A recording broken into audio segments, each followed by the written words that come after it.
L'élection présidentielle reportée pour la 4e fois en Somalie. Le vote était prévu ce mercredi 28 décembre, mais il aura finalement lieu au mois de janvier 2017.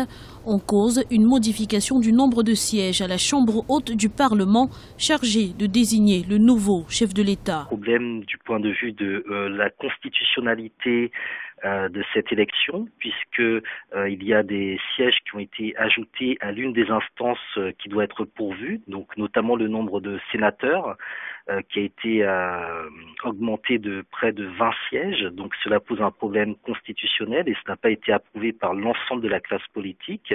On a ensuite une situation économique qui reste encore très fragile, une situation sécuritaire également qui n'est pas de nature à permettre, je pense, une expression réelle de la démocratie somalienne. L'annonce du report intervient alors que les parlements respectifs de 5 des 6 régions somaliennes ont déjà procédé à l'élection de leurs représentants dans cette chambre. Seul le Somaliland n'a pas encore entamé le vote.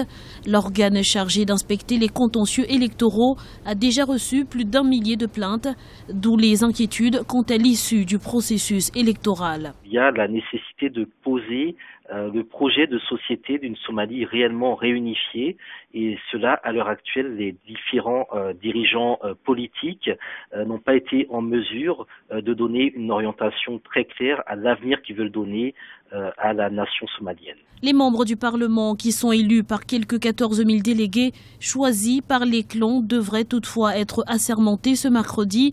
Quant à l'élection du président, elle pourrait avoir lieu le 24 janvier 2017.